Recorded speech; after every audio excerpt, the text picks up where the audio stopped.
écoute. Donc là, on est sur un endroit vraiment particulier. Comme vous voyez, il y a une route qu'on va dire abandonnée avec une piste cyclable. Derrière nous, il y a, après le feu le plus idiot du monde, vous avez le giratoire le plus idiot du monde, c'est-à-dire un giratoire qui va tout droit. Alors, on peut le considérer comme un élément de sécurité par rapport aux dringueries, ça pourquoi pas, mais après, c'est pas ça le problème. Le problème, c'est que cet équipement, il a coûté très cher.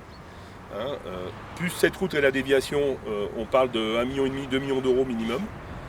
C'est du patrimoine intercommunal, communal, CCEL, ce qu'on veut.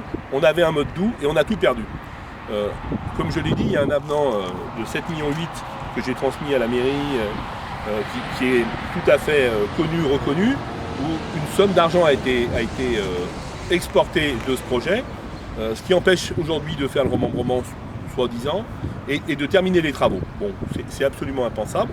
Donc ce que je propose, parce qu'il faut être pragmatique, c'est qu'on utilise cette route-là pour refaire un mode doux, c'est-à-dire qu'aujourd'hui on voit qu'on a besoin d'un mode doux, il y a un chemin qui part sur la droite pour aller sur Messieurs, de faire simplement une passerelle en bois, et je peux vous donner des coups de manière très précise, puisque mon fils Adrien est un spécialiste, pour qu'au moins on puisse aller en vélo vers l'aéroport, et pourquoi pas utiliser ça pour autre chose. Surtout, il faut absolument faire un petit giratoire au niveau du feu, qui est un feu abject, et les terrains que vous voyez juste après le Dringly sont des délaissés qui ont été achetés par le Conseil Général dans le cadre du remembrement qui ne s'est jamais fait et qui sont restés un peu en déshérence.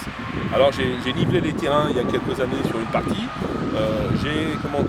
j'ai planté une prairie en herbe, et si on ne fait rien, d'ici 2-3 ans, ça va être classé comme zone biotope et on ne pourra plus jamais les cultiver. Alors moi, ce que je propose, c'est quelque chose d'intermédiaire, une prairie et une petite zone biotope sur cette zone, ce qui est exactement aujourd'hui.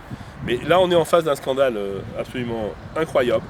Comment peut-on exporter 7,8 millions alors que tous les élus sont au courant ici, puisque c'est quand même du patrimoine? Comment peut-on perdre 1,5 million de patrimoine et ensuite de ne pas arriver à simplement récupérer des terrains et faire un feu? Moi, il y a quelque chose qui me dépasse. Et je peux vous dire que si je suis élu, je ne sais pas s'il y a des prescriptions pénales, tout ça. Ça, c'est pas mon sujet. Moi, je ne suis pas juge. J'en ai vu 2 fois, dont une fois pour ce sujet. C'est pas agréable. Mais par contre, je peux vous dire que j'ai vu le premier vice-président, le maire de Mornan. Je peux vous dire que ça ne se passera pas comme ça.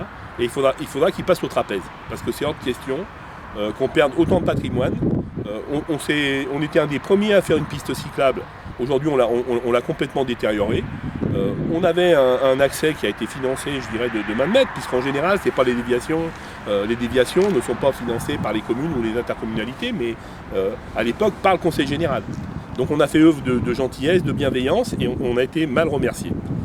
Ceci dit, aujourd'hui, si on récupère ce mode doux, si on peut avoir un joli feu et des petits espaces agricoles de qualité, on survivra.